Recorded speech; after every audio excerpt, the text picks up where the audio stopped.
bo s'abonner et belé na chaîne Oyo. Soki besoin na besoin d'informations à artiste nyonso, ya ba pasteur, ya ba prophète, ya ba tout nzambe nyonso tout référence ko kende sika musute zaka kana tolo na ce TV. Mona mukolo sheno Yeswe que tu dois kumvimbe o Yeswe olobi venez à moi vous tous qui êtes fatigués chargés je vous donnerai du repos. Seigneur cette femme s'est convertie atiki nyonso aboyi nyonso aye pana yonkolo na chetolo nanga na sena mukwana lelo na lobi na yo nzambe opese oyo alingi pese bosenga motema na ye salela ye bosenga motema na ye pe continue kosala kati na ye afin que oyo nyonso nzambe bayebi yo te bayeba yo na nzela na ye na kombo na Yesu masiande na bonde bo toi qui vienne pour le siècle des siècles nous disons amen. En tout cas nzamba pambola chaîne tolo na se ekendeli boso e pambolama e suka na nzela te hein po babandaka na tolo na se babeta côté mususu mais tolo na se c'est comme muibi c'est comme ndumba mais moto tolo na se ba c'est kaka été pour réponse na ye oyebite. Merci très cher abonné. Tu peux suivre le Shalom et Belé bisca partout dans le monde. Je crois et l'ongue voyez biango na katato na TV. Il y a maman la biso na Kalamba ici Kazali ba mbote belé ici que papa Carlos Kalamba ba mbote belé big papa big mami big papa et nzamba pambola bino encore une fois maman Sabaote ainsi que na papa Christo Emma Katalai nzambe alola amona bino papa mbola bino soki na leki lelo na micro to le na leki le nga moko eza papa toto sala bilan ya 2020 du janvier jusqu'au 31 décembre ba événement o eleki na côté ba pasteur na côté ba chrétien na côté ya monde ba événement o eleki yango na leki c'est votre humble prophète Samuel Eric qui va présentateur de l'émission. Merci d'avoir abonné à Bisso parce que Tozo qui est déjà car le col abagé tu as 2000 et elle est noble tu as 2000 je crois elle est noble hein ba 2000 abonnés et les lots nous avons so grâce na bino boza ko s'abonner ne bozo se bené émission na Bisso Tozo qui est déjà malé mbeti ba 5000 abonnés pour objectif de aller que to kende vraiment likolo makasi.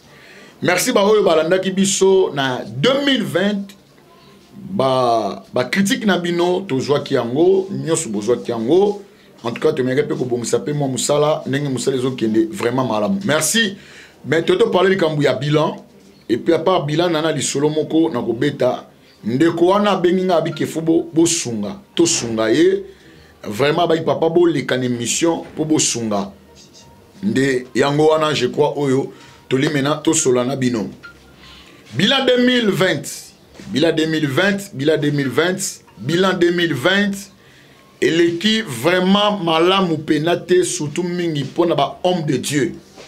Tout le monde normal, ba homme de Dieu bazali élevé, tout le monde ba beaucoup de bêtises. Beaucoup de bêtises, tout le monde moyen koloba exaté. Tout le monde ba ndenge batu musuba olo bango ils ont exception ça sur moi passe dans bango je suis un homme de Dieu et ça passe si ndenge ba homme de Dieu ba blakisa ki ba bolumu na bango na kata ba télévision ba se stop et les cas qui mingi na 2020 ils ont vraiment soni mingi pona ba pasteur surtout mingi ba pasteur to benga bango ba parachita na musala nzambe. La majorité ya bao ba misi ba bolumu na bango na ba télévision baza bato ba parachute na musala nzambe bazaki apelete ça disait le royaume moko papa aninga pema azimo na biya ka fanda awa 2020 l'équipe a passé belé ba divorcé et belé ba divorcé to menga pour la suite na ba bi que so moni pasteur azo divorcé c'est que moi si on a alingi te akota ba jia pasteur vous avez l'équipe vraiment ébélé et il y avait aussi des morts. Je vois tout le monde la pandémie. Oui, beti batu awawa et zagnon sont là parce que Zambe vraiment alien kozong ça va te bien à quatre il y a droiture. Wana ilo kaliboso. La rami balé 2020 et l'équipe m'a ben makasi entre Église de réveil REC. Nous avons conscience, nous sommes des pasteurs, toi, prophètes. total là makamde évoluaki RC Kaboli Batou Albin Kankenza évêque na Soni Kafuta évêque général bokabone kota imakasi ba meke pe kokota Soni Kafuta comme évêque général mais mandat na ina facilité directement pour Albin Kankenza mwana mbo akeko luka dodo kamba a commissaire évêque général mais mukolo ya sacre ya Soni Kafuta mon général que j'aime beaucoup un père tout le monde a dit que ba pesa ki ba nzete ba latsa ki bona boy mais tu es par la remise et reprise c'est li moko ko ta mo passer remise et reprise mais tout le monde est en côté entre Albin Kankenza tout le monde est en côté entre Soni Kafuta église aki ya koka bwana monsieur ba kei pour monsieur azaki contre et tout le monde il voit même papa na biso na combo ya bishop Mapasa Bolino et comme il tire la justice mais lelo likamba koka moi je crois les nobles français à la biso ba photo na bomo nango lelo Albin Kankenza na Soni Kafuta va réconcilier bango et pas ya papa na biso évêque et Jibaman Pia nzamba pambola parce que ko la bengiso pour la réconciliation mais il y a un pasteur moko lobebi parce que baba kaboli biso divergence et koti bango ya ba na bango mais pourquoi pas taba ke ba ko se réconcilier mais pourquoi ba comme makamba ba se réconcilier en attendant l'église eza ko kabwana alors ndenge ba yokani wana entre Albin Kankenza mwana mbo et général Soni Kafuta ndenge ba yokani to bango malamu to bango très bien ndenge bino mibale boyokani bo cesser les faits bo tchena se mais maintenant côté ya Dodo Kamba bo se ndenge nini qui est maintenant o eza lokola sko évêque général parce que donc c'est boyokani c'est-à-dire Albin Kankenza ozo reconnaître que général Soni Kafuta as évêque. Comment des autres yoko dans la carte église des réveils au moni place to comme il est là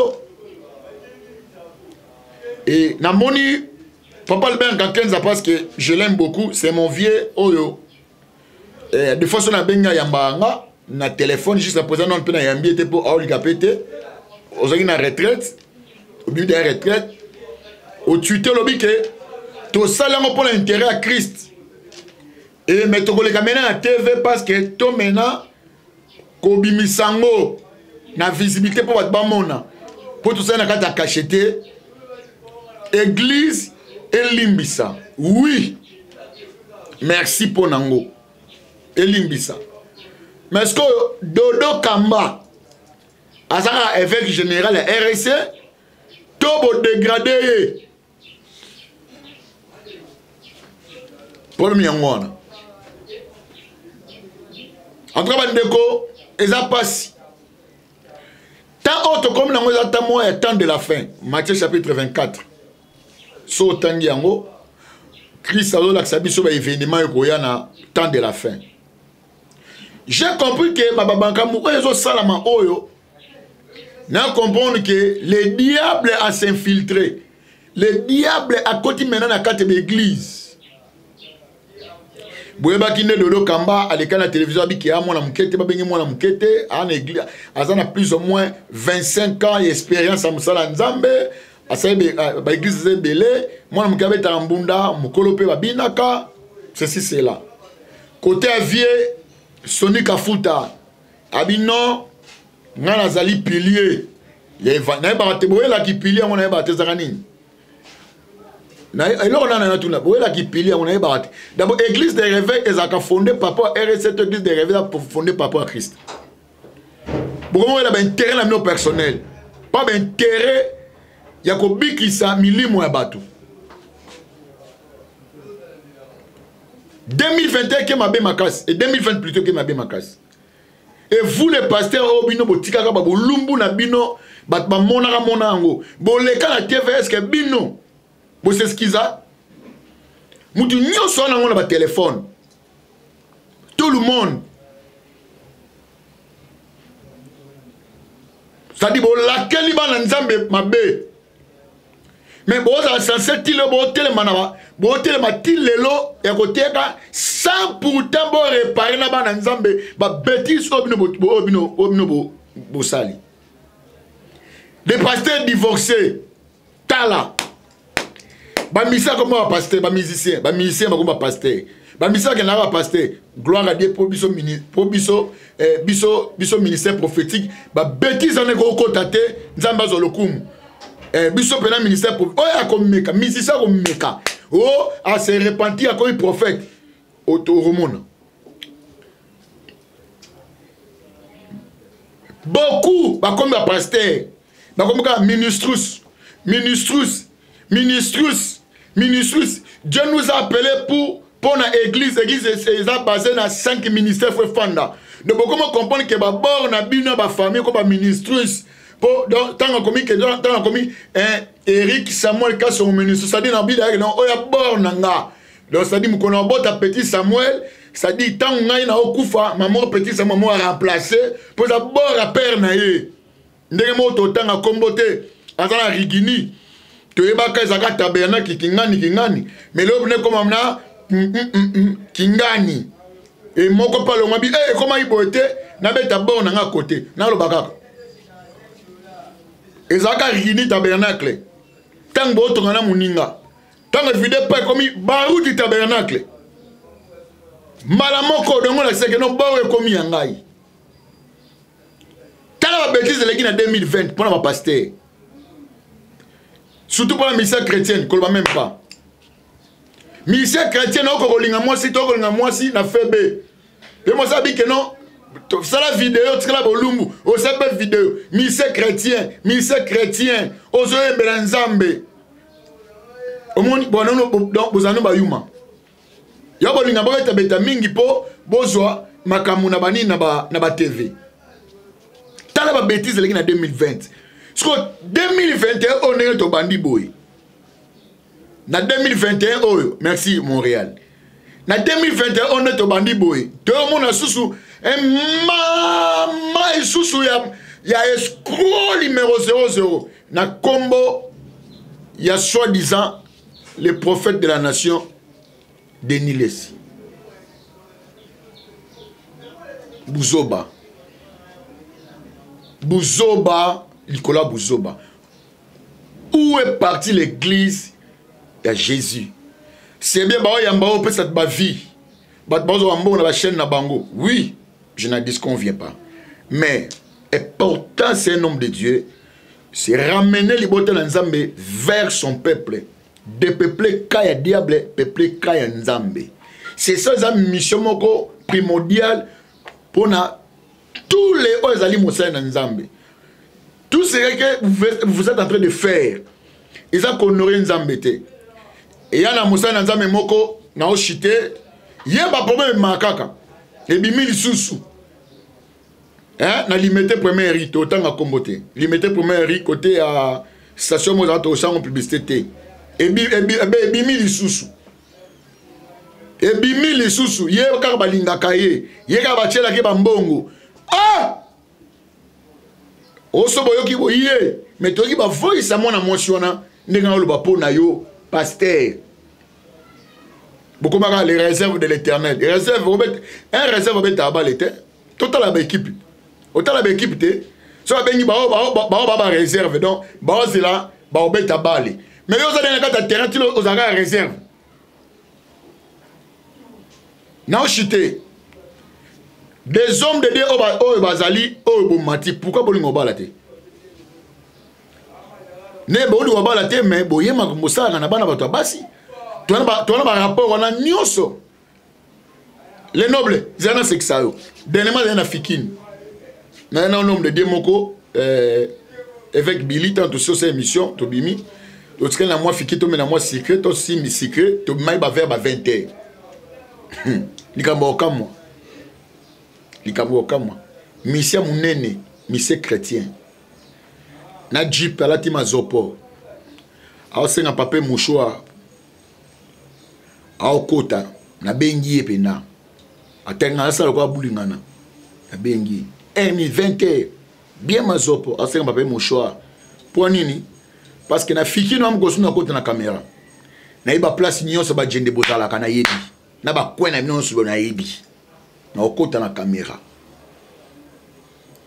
ayoka soni mais bomone mo santu iye mutali bozo ko buka kabatu mais tamba dozo sala na fikini bible obi nyoso na kuku et ma poisa 2021 songo récit Deutéronome chapitre 28 verset 1 à 15 songo récit 2021 songo récit était Deutéronome chapitre 28 verset on est parti verset 15 au kitinase songo récit donc Deutéronome chapitre 28 verset 1 à 15 songo récit Deutéronome chapitre 28 verset 15 na okita na pesi biso conseil bandeko nyos même ya poto partout zali na pesi bino au conseil wana ndeko pasteur cher pasteur to retourner to notre mission eza ko soutenir ba homme politique te ya ko soutenir ba mission profane notre mission zali ko évangéliser ka ya satana to kotisa bato na kati lola bilo biso amoko biki eza sengo na likolo c'est votre humble prophète Samuel Eric nangana pesaka bilan il y a 2020 ningine liki ce qui peut passer se retrouver dans ma cambo moment où se repentir parce que 2021 il y aura beaucoup de hommes les débats au kufa belé Canada tsalelo belé lobby les 14 na mo ba pasteur ba ki au célébrer Saint-Valentin pasteur pasteur ko célébrer Saint-Valentin pasteur prophète ko célébrer Saint-Valentin c'est grave. C'est grave. Donc Jésus revient bientôt. Merci de m'avoir sur la chaîne Tolo TV. C'est votre humble prophète Samuel Eric. J'ai acquis ce bilan 2020. C'est une émission. Commentez, partagez partout. Je crois que vous avez malheur makasi. Na pesi bande kunyoso. Bambo tebele ba shalom nabino et nabaki mikolo émission. Na pesi le pasteur Ernest na Kitambo. Tu peux sur merci nzamba pambola ba nanga ki so sam sala nzambe ko boka batuté yo na préféré pe na boka nanga pété mais na ko boka batu nyo sauté mais ya na batu ba spécial na ko boka bango zanga té pasteur trésor mafaya Sandra Jangi wandi ko ratété Claude Panzo et ko ratété Dieu merci et ko ratété Joël pas coulombe de miracle mutalo ba paiement Mima, Rema, Benio Kimi émission, na Leli, Zama Pambola Bino. Bye, ciao, à la prochaine numéro.